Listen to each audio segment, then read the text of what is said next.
di sebuah desa kecil di Jawa Timur, tepatnya di pinggiran Kabupaten Blitar, berdiri sebuah warung makan sederhana di tepi jalan utama desa. Warung itu milik seorang perempuan setengah baya bernama Busri. Dulu, Busri dikenal sebagai janda penjual gorengan yang hidup pas-pasan. Rumahnya riet dan untuk makan sehari-hari saja. Kadang masih harus berutang di warung tetangga. Namun entah kenapa, sejak 6 bulan terakhir, hidup Busri berubah drastis. Warung makannya yang dulu hanya menjual tahu isi dan tempe goreng, kini menjelma menjadi warung lengkap dengan nasi rames, soto, rawon, bahkan seafood yang segar. Paraboten, warungnya berubah total dari kursi plastik butut menjadi kursi kayu jati yang mengilap. Bahkan di depan warungnya kini terpajang kulkas besar dan mesin kasir modern. Warga desa tentu saja heran, tapi tak satu pun yang berani menanyakan secara langsung. Busri tetap ramah, tetap menyapa setiap orang yang lewat dengan senyum, dan tetap rajin menyapu halaman warungnya setiap pagi. Yang membuat warga semakin bingung, warung Busri itu tidak pernah terlihat ramai. Setiap hari, dari pagi hingga malam, tak pernah ada lebih dari 1 atau 2 orang yang masuk ke dalam warung. Bahkan lebih sering terlihat kosong. Tapi setiap sore, dagangan Busri selalu ludes, habis tak bersisa. Sisa nasi pun tidak pernah kelihatan dibuang. Anehnya lagi, Busri jarang belanja ke pasar. Ia hanya terlihat keluar rumah sepagi buta, lalu kembali 1 atau 2 jam kemudian dengan barang bawaan yang sepertinya terlalu sedikit untuk ukuran warung sebesar itu. Pak Darto, ketua RT setempat, mulai merasa ada yang aneh. Suatu malam, ia sengaja lewat depan warung Busri. Saat waktu Isya, lampu warung masih menyala terang, tapi tak ada suara atau tanda-tanda ada orang makan. Tapi tercium bau rawon yang sangat menggoda. Hidung Pak Darto sampai bergetar mencium aroma bumbu kluwek yang begitu kuat. Keesokan harinya, Pak Darto mengobrol santai dengan Pak RW dan beberapa warga. Mereka sepakat bahwa ada sesuatu yang tidak beres. Apalagi setelah Mbak Ulan penjual sayur di pasar bilang bahwa Busri hampir tidak pernah membeli bahan makanan darinya. Kalau nggak beli di pasar sini, terus belanja di mana? Mosok ke kota terus setiap hari, gumam Mbak Ulan saat itu. Akhirnya, rasa penasaran warga memuncak. Mereka mulai memperhatikan warung Busri diam-diam. Ada yang sengaja duduk di pos ronda seberang. Ada pula yang berpura-pura beli pulsa di dekat situ hanya untuk mengintip. Namun, setiap mereka mengintip, warung itu tetap terlihat kosong. Sesekali memang ada 1-2 orang masuk, tapi tak sampai 5 menit, orang itu keluar tanpa membawa apa-apa. Aneh, seperti hanya datang dan pergi. Sampai suatu malam, kejadian yang mengubah segalanya pun terjadi. Waktu itu, malam Jumat Kliwon, udara dingin, dan suasana desa begitu sepi. Jam menunjukkan pukul 11 malam. Slamet, pemuda yang bekerja sebagai tukang tambal ban di ujung desa, baru saja pulang kerja. Ia memutuskan lewat jalan depan warung Busri, karena lebih dekat ke rumah. Saat melintas, ia melihat sesuatu yang membuat bulu kuduknya berdiri. Lampu warung menyala, tirainya setengah tertutup, tapi dari celah tirai itu, Slamet melihat sesosok bayangan tinggi besar, hitam pekat, duduk membungkuk di pojokan warung. Tangannya panjang, jemarinya mencengkram sendok seperti manusia, tapi tubuhnya terlalu besar untuk ukuran manusia. Bahunya hampir menyentuh langit-langit. Ia sedang makan, lahap sekali, dan piring di depannya bukan 1, tapi 5, dan semuanya kosong bersih. Slamet tercekat, ingin berlari, tapi kakinya berat. Ia memejamkan mata, berharap itu hanya bayangan. Tapi saat membuka mata, sosok itu sudah tidak ada. Hanya lampu warung yang masih menyala. Tirai sudah tertutup rapat.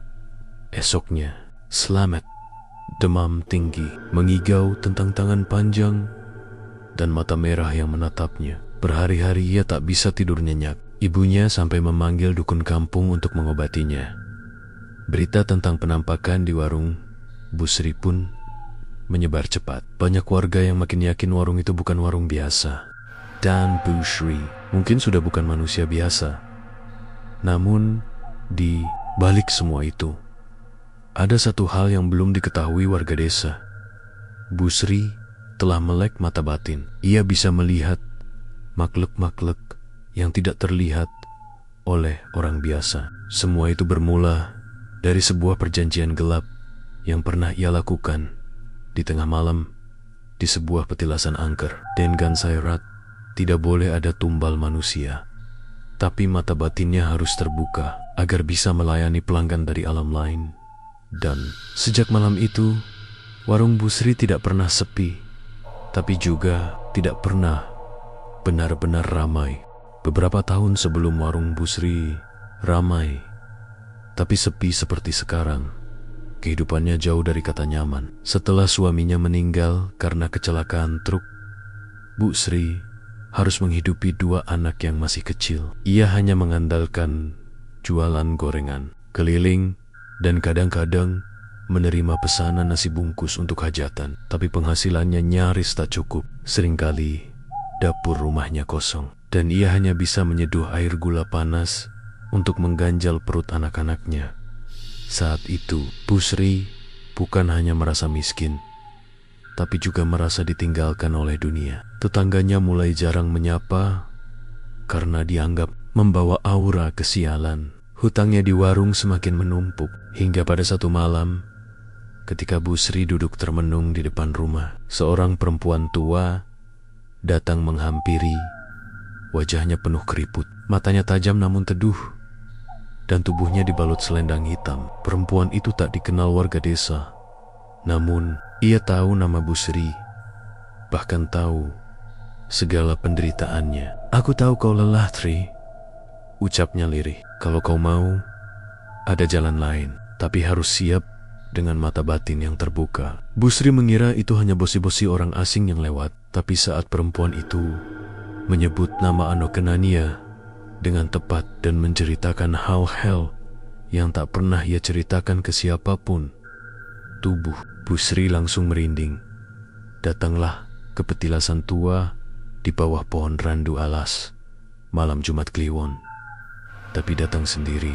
Jangan ajak siapa-siapa. Jangan bicara soal ini ke siapapun. Kalau tidak, kau tidak akan kembali hidup, ucap perempuan itu sebelum berbalik pergi ke dalam gelap. Busri ragu, tapi malam demi malam ia terus terbayang kata-kata perempuan itu. Sampai akhirnya, saat malam Jumat Kliwon datang, ia memberanikan diri berjalan kaki ke petilasan tua yang dimaksud sebuah bangunan kecil, tak beratap di tengah kebun bambu. Konon katanya, bekas tempat bertapa seorang pertapa sakti zaman dulu. Orang-orang desa menyebutnya Sendang Rondo Suci. Tak ada yang berani ke sana, apalagi malam hari. Busri tiba di sana tepat pukul 12 malam. Udara terasa lebih dingin dari biasanya. Angin seperti berbisik, dan suara hewan malam mendadak lenyap. Di tengah bangunan petilasan itu, sudah tersedia sesajian lengkap. Bunga 7 rupa, kemenyan, nasi tumpeng kecil, dan sebuah kendi air. Di sampingnya, ada selembar kertas kuno berisi tulisan aksara Jawa yang tidak dimengerti Busri, serta sebilah keris kecil.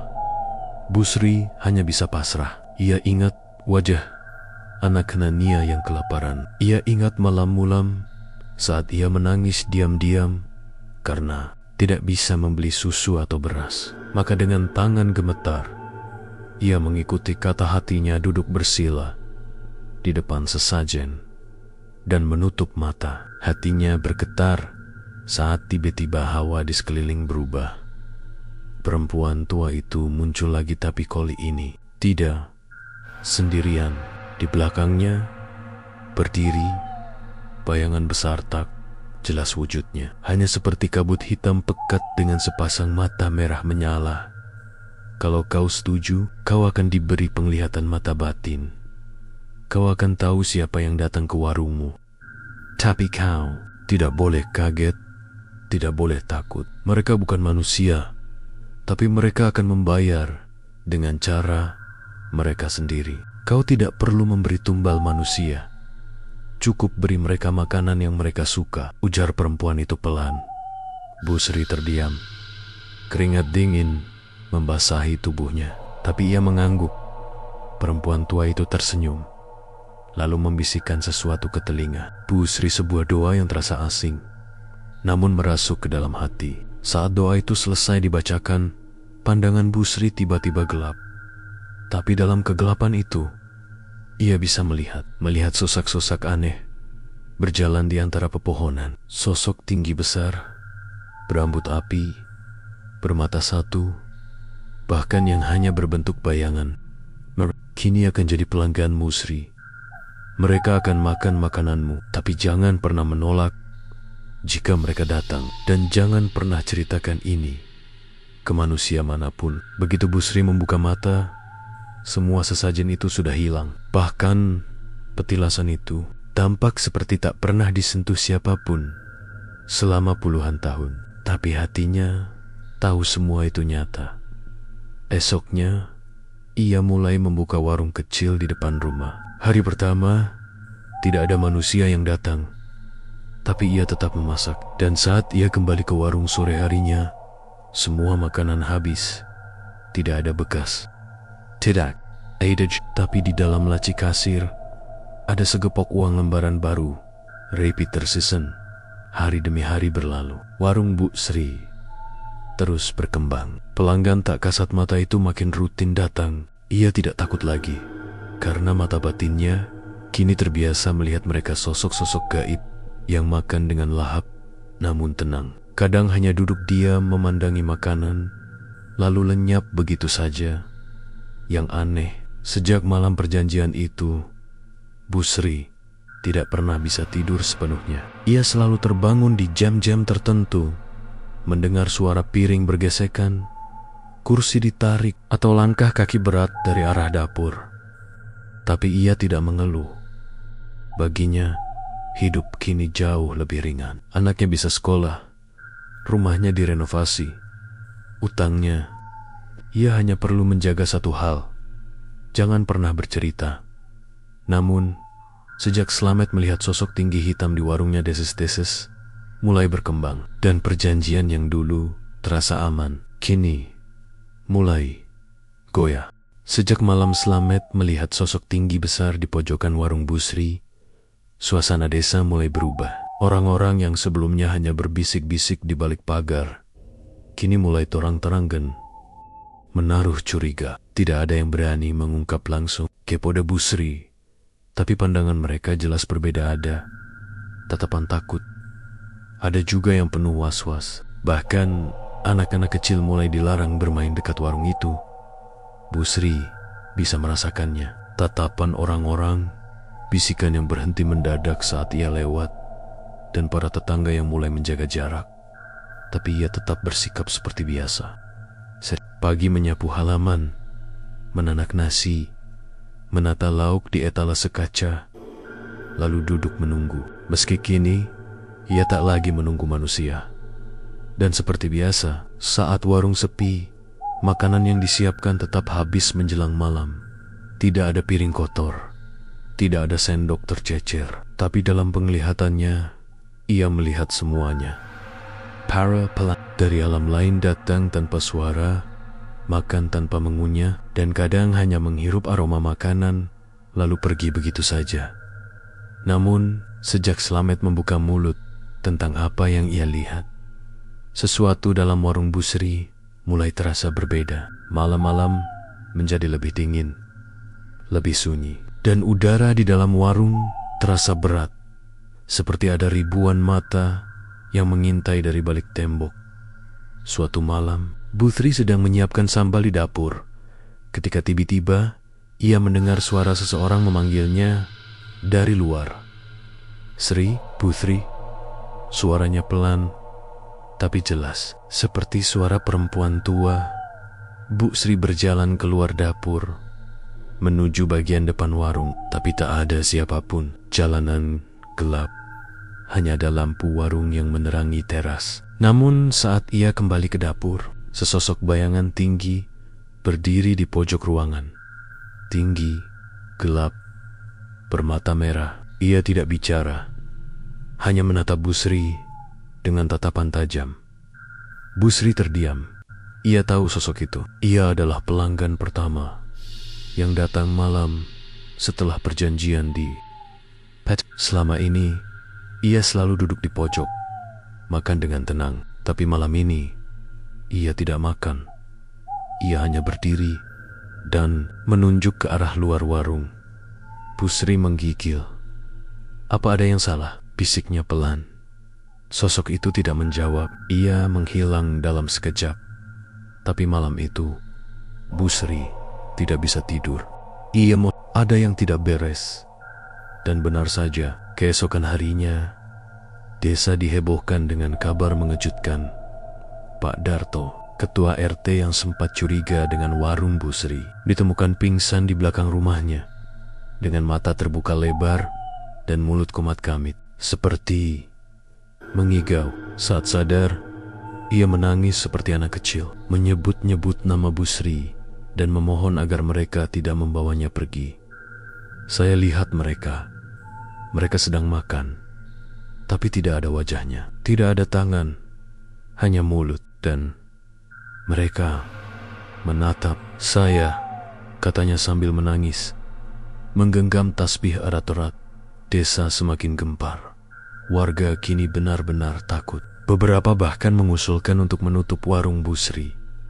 Tapi tidak ada yang berani melakukannya secara langsung. Semua hanya diam, memilih menjaga jarak dan berdoa lebih khusyuk setiap malam.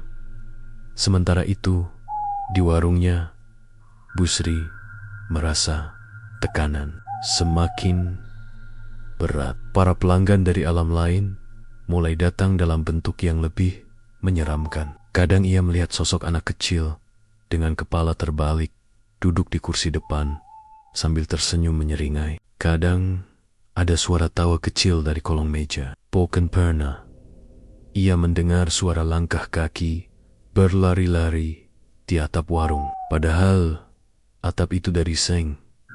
Sampai suatu malam saat hujan turun deras dan petir menyambar langit, seseorang mengetuk pintu warung Bu Sri. Bukan makhluk gaib, tapi manusia. Seorang lelaki tua, berpeci hitam dan bersarung, berdiri di depan warung dengan tubuh kuyup. "Assalamualaikum, Bu Sri," sapanya tenang. Bu Sri agak terkejut. "Waalaikumsalam. Monggo Pak, aku bukan mau beli makan. Aku hanya ingin bicara," katanya sambil duduk di bangku kayu. Ternyata lelaki itu adalah Pak Kiai Harun, seorang pengasuh pesantren kecil di desa sebelah. Ia datang karena mendapat isyarat dalam mimpi berulang kali. Mimpi tentang seorang perempuan yang menjual makanan kepada makhluk halus, dan bahwa perempuan itu akan segera menerima bayaran balik dari perjanjian yang dulu ia buat. "Bu Sri, saya tidak datang untuk menghakimi, tapi saya ingin memberitahu, tidak ada yang gratis dari dunia mereka. Kalau tidak tumbal, maka gantinya adalah jiwa pelayan itu sendiri," ujar Pak Kiai dengan sorot mata dalam. Bu Sri terdiam. Tangannya gemetar. Ia tahu waktunya mungkin tidak lama lagi.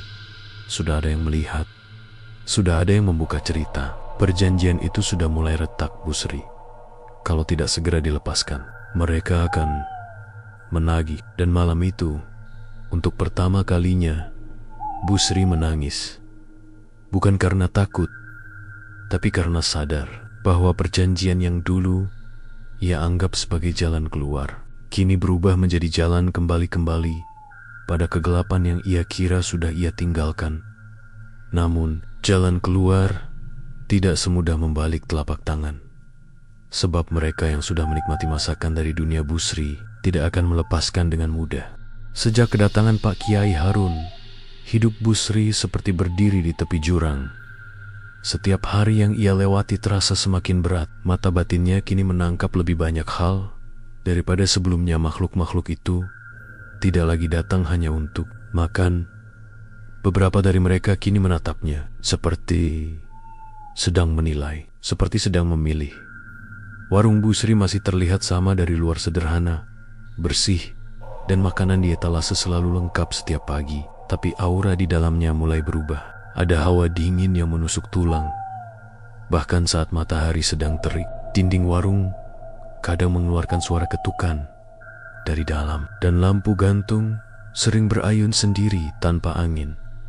Yang paling membuat Bu Sri gelisah adalah mimpi-mimpinya. Beberapa malam berturut-turut, ia bermimpi dirinya sedang duduk di meja warung, dikelilingi para pelanggan tak kasat mata. Mereka tidak bicara, hanya makan, makan, dan makan. Dalam mimpi itu, makanan di meja tak pernah habis. Tapi para makhluk itu terus makan, sambil sesekali menatapnya tajam. Dan ketika ia mencoba berdiri, kakinya tak bisa digerakkan. Tangannya terkunci di meja, mulutnya terbungkam, dan hanya matanya yang bisa melihat. Lalu, salah satu dari mereka menyuapkan sendok berisi nasi ke mulut Bu Sri. Ketika ia tersedak dan terbangun, ia menemukan piring bekas nasi di meja warung. Padahal ia tidak menyiapkan apa-apa malam itu. Itu membuatnya makin yakin bahwa mimpi itu bukan sekadar mimpi. Beberapa hari kemudian, Pak Kiai Harun kembali datang. Kali ini ia membawa beberapa santri dan seorang ustaz muda. Mereka datang bukan untuk makan, tapi untuk membantu Bu Sri. Kalau memang ia siap meninggalkan perjanjian itu, kami akan bantu, Bu. Tapi perlu Ibu tahu, melepaskan ikatan ini tidak mudah. Akan ada yang marah, akan ada yang menolak, dan Ibu harus siap jika mereka menagih balasannya malam ini juga, ujar Pak Kiai pelan.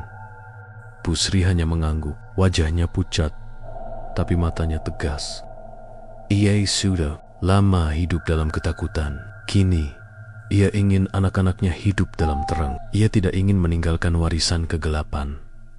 Malam itu, warung Bu Sri tidak dibuka. Semua jendela ditutup, lampu dipadamkan.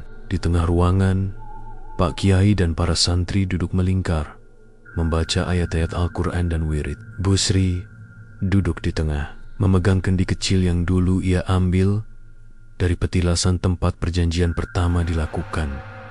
Tak lama, suasana berubah drastis.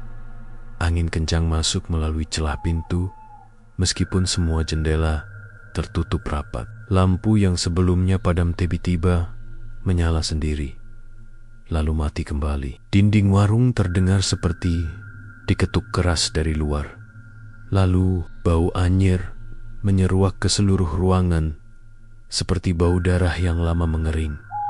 Para santri mulai menggigil, tapi bacaan mereka tidak berhenti. Tiba-tiba, piring-piring di rak berguncang.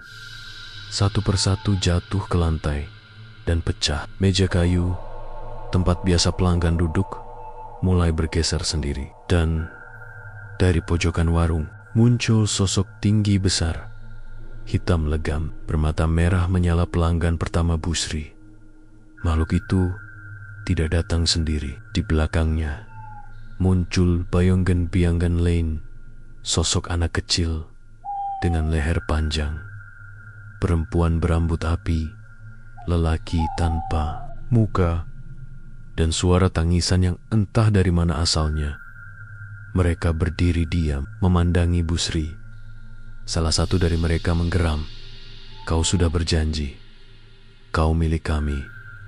Bu Sri menunduk, air matanya jatuh, tapi ia menggenggam kendi aratorat. Pak Kiai berdiri, membaca ayat kursi dan surah Al-Ikhlas berulang-ulang. Semakin keras suara dibacakan, semakin panas ruangan terasa. Makhluk-makhluk itu menjerit, memekik seperti terbakar, dan sebagian dari mereka mulai lenyap satu persatu. Sosok tinggi hitam itu melangkah maju, menatap Bu Sri tajam. Kalau bukan kau, maka anakmu yang akan menggantikan. Teriaknya sambil menunjuk ke arah kamar di dalam rumah. Busri langsung berdiri. Tidak, aku yang membuat perjanjian. Aku yang harus menanggungnya. Ambil aku, tapi lepaskan anak-anakku. Dan saat itulah, kendi di tangannya pecah sendiri retak, lalu meledak dengan suara keras. Dari dalam pecahan kendi, keluar asap hitam yang langsung membungkus tubuh Busri. Pak Kiai berteriak agar semua memperkuat doa. Para santri membaca Al-Falak dan An-Naas dengan lantang. Ustaz muda mengguyur Busri dengan air ruqyah, tapi tubuh Busri tetap terguncang hebat seperti ditarik dari dalam oleh sesuatu yang tidak terlihat. Hingga akhirnya suara makhluk-makhluk itu melemah, menghilang. Satu persatu lenyap bersama asap yang mengepul di langit-langit Woreng.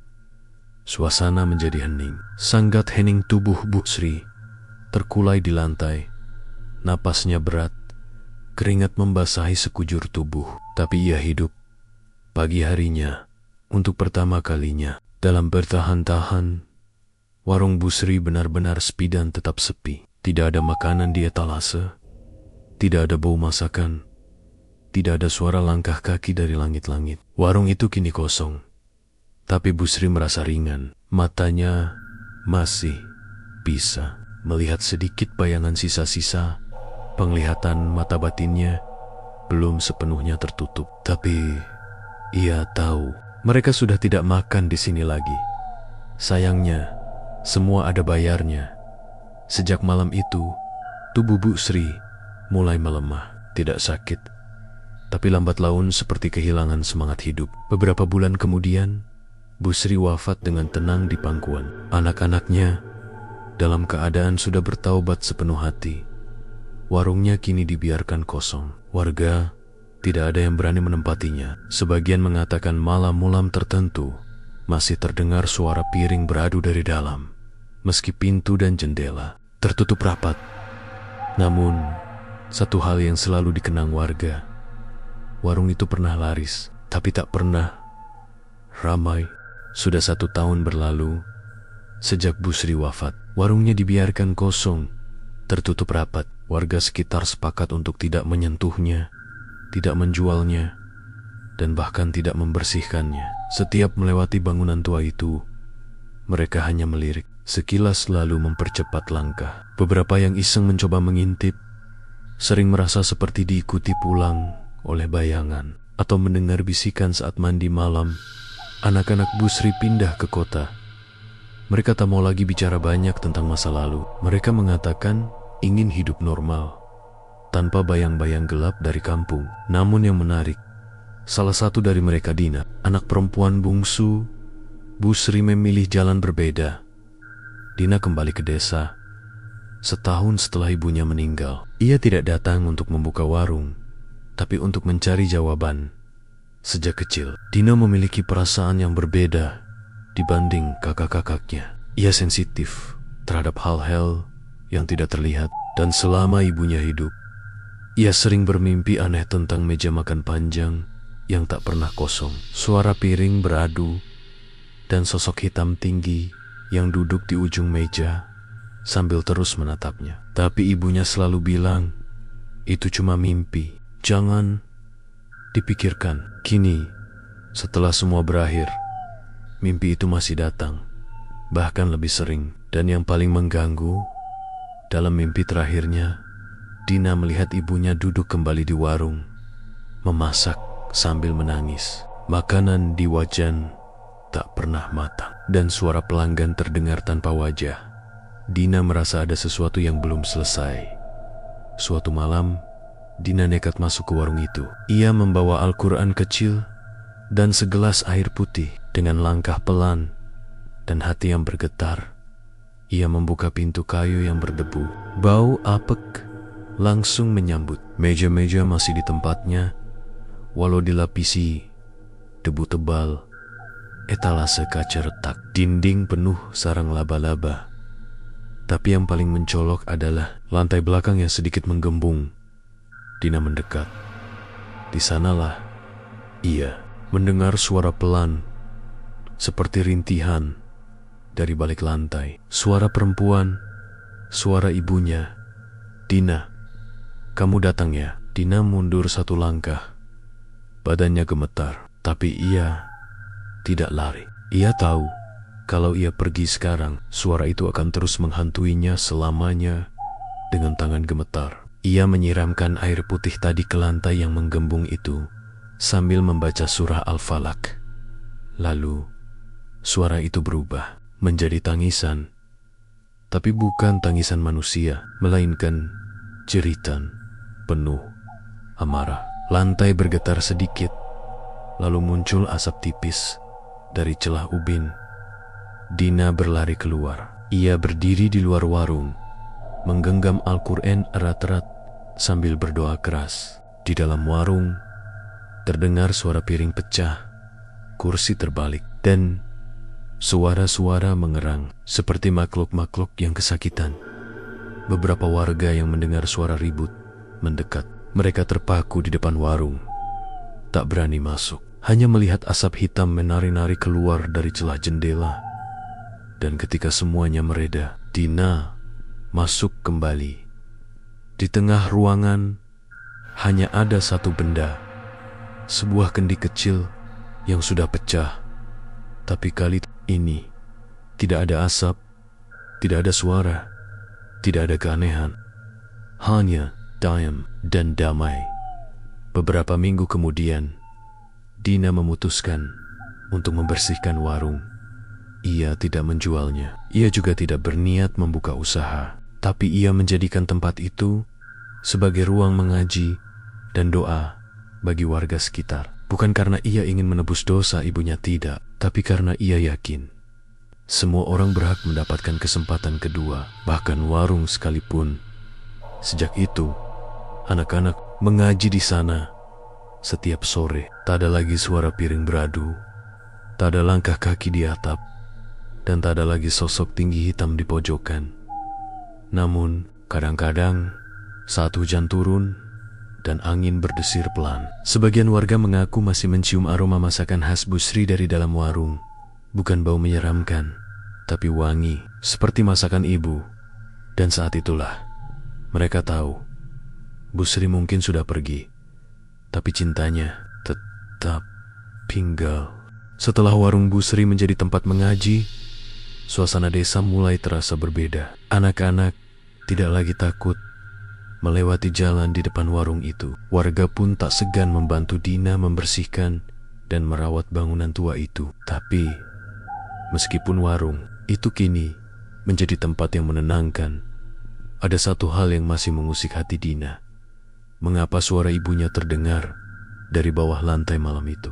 Rasa penasaran itu semakin kuat setiap kali Dina duduk sendirian di warung seusai mengaji. Seringkali saat angin malam berhembus pelan, ia mendengar bunyi halus dari bawah lantai kayu. Bukan suara makhluk halus, bukan pula suara menyeramkan, tapi seperti suara benda jatuh atau gesekan sesuatu di bawah sana. Suatu malam, setelah anak-anak pulang mengaji, Dina memutuskan untuk memeriksa. Ia membawa lampu minyak dan linggis kecil. Dengan hati-hati, ia mencongkel lantai bagian belakang, tempat yang dulu menggembung dan mengeluarkan asap. Saat ia menyiram air putih, perlahan kayu tua itu terangkat, mengeluarkan bau tanah lembab yang bercampur bau anyir yang samar. Di bawah lantai itu ada ruang kosong. Ruang itu tidak besar, hanya cukup untuk satu orang dewasa merangkak masuk. Dindingnya dari batu bata merah, lembab dan penuh lumut. Dina menyalakan lampu minyak dan memberanikan diri mengintip ke dalam. Matanya terbelalak.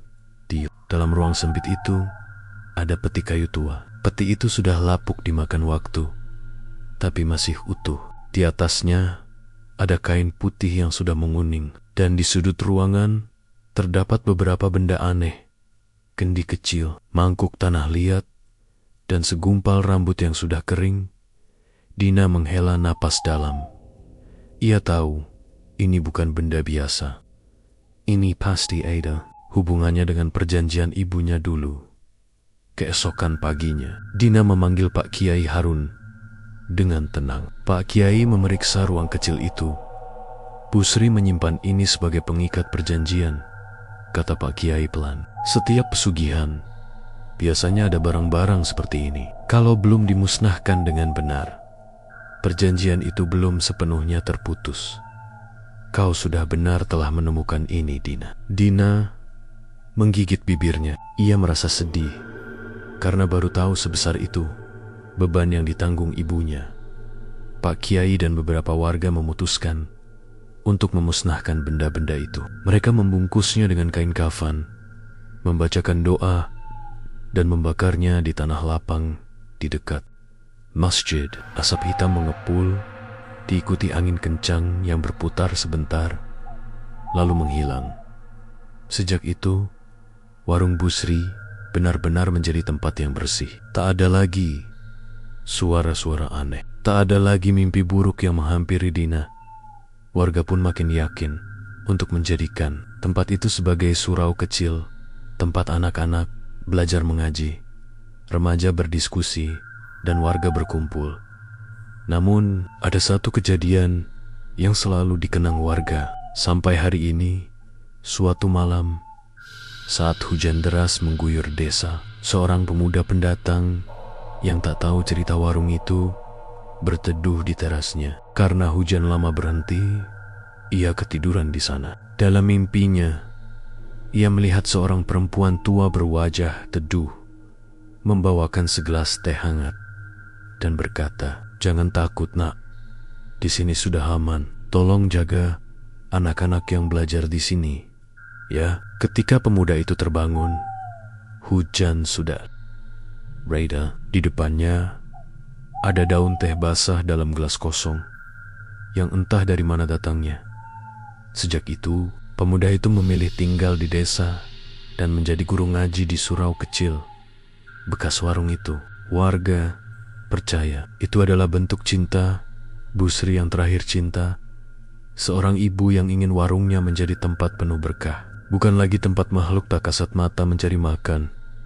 Begitulah kisah warung itu. Dulu laris tanpa pembeli, kini ramai oleh lantunan ayat suci. Dan warga selalu mengingat satu hal: tidak ada kekayaan yang lebih berharga dari doa anak-anak yang belajar ikhlas. 5 tahun telah berlalu sejak warung Busri berubah menjadi surau kecil. Kini tempat itu tidak hanya menjadi pusat mengaji anak-anak, tetapi juga tempat berkumpulnya warga desa setiap malam Jumat. Dina, yang dulu kembali ke desa hanya untuk mencari jawaban, kini tinggal menetap. Ia menjadi guru ngaji sekaligus penjaga surau. Seperti ibunya dulu, menjaga warung, tapi kali ini untuk tujuan yang jauh lebih terang. Sejak ruang bawah lantai ditemukan dan benda-benda perjanjian dimusnahkan, tidak ada lagi gangguan. Namun ada satu hal yang tetap menjadi misteri: mimpi-mimpi Dina. Setiap bulan purnama, ia masih bermimpi bertemu ibunya. Tapi kini, sosok itu tidak menangis lagi. Ia hanya duduk, tersenyum, dan mengusap kepala anak-anak yang sedang mengaji. Mimpi itu tak membuat Dina takut, justru menjadi penanda bahwa ruh ibunya telah damai. Suatu hari, datang seorang pria tua yang tidak dikenal warga. Ia mengenakan baju koko putih sederhana, dengan tongkat kayu tua di tangan. Wajahnya tenang, senyumnya dalam. Ia memperhatikan bangunan surau dari luar cukup lama, sebelum akhirnya duduk di pelataran dan mengamati anak-anak yang sedang mengaji. Dina menghampirinya dan menyapa dengan ramah. "Bapak mencari seseorang?" tanyanya. Pria itu mengangguk pelan. "Aku mencari jejak seorang perempuan yang dulu pernah membuat pilihan sulit demi keluarganya." Dina terdiam. Ia merasa dada kirinya bergetar. "Busri?" tanyanya pelan. Pria itu menoleh dan tersenyum. "Ya, dulu aku adalah salah satu yang ikut memperantarai perjanjiannya. Tapi aku sudah lama bertaubat, dan setelah mendengar tempat ini berubah jadi surau, aku ingin datang bukan untuk menebus kesalahan, tapi untuk menyaksikan bahwa meski seseorang terperosok dalam gelap, keturunannya bisa menyalakan cahaya. Tina tertegun, air matanya menitik tanpa terasa. Pria itu kemudian memberikan sebungkus kain putih yang di dalamnya ada sebuah surat. Tulisannya khas tulisan tangan orang tua. Untuk anak-anakku, jika surat ini sampai padamu, artinya aku telah benar-benar meninggalkan dunia. Maafkan ibu yang dulu salah jalan. Ibu hanya ingin kalian tidak hidup susah. Tapi ternyata jalan cepat menuju kekayaan justru membuat ibu terperosok dalam kegelapan. Ketahuilah, bukan makanan, bukan uang, bukan kemewahan yang membuat ibu tenang, tapi doa kalian. Jika bisa kembali, ibu hanya ingin membuka warung kecil yang sederhana, cukup untuk memberi makan orang lapar dan menjadi tempat anak-anak mengaji.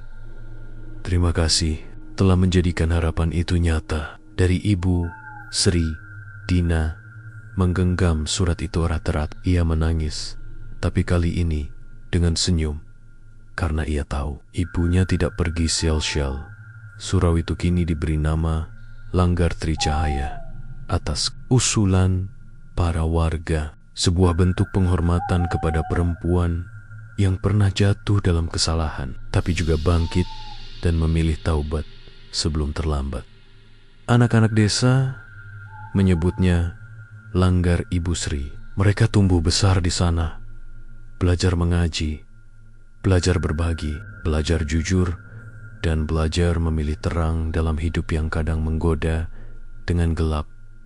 Suatu malam, setelah semua anak pulang, Dina duduk di pojok surau, di tempat yang dulu katanya menjadi tempat makhluk tinggi hitam duduk makan. Ia menyalakan lampu minyak kecil, membuka Al-Quran, dan membaca pelan. Angin malam masuk lewat jendela. Lalu, di ujung ruangan, ia melihat sekilas bayangan perempuan tua, mengenakan kain batik dan baju kebaya, tersenyum sambil membawa nampan berisi teh hangat. Dina tidak takut. Ia tersenyum kembali, dan kali ini ia berkata lirih, "Ibu, kita sudah di jalan yang benar. Terima kasih sudah memulainya." Meski dengan luka, bayangan itu perlahan memudar. Sejak malam itu, tidak pernah ada lagi mimpi, tidak ada bisikan, tidak ada bayangan, hanya ketenangan dan suara anak-anak yang mengaji setiap sore, memenuhi tempat itu dengan harapan baru, akhir dari sebuah kisah kelam dan awal dari warisan kebaikan yang abadi.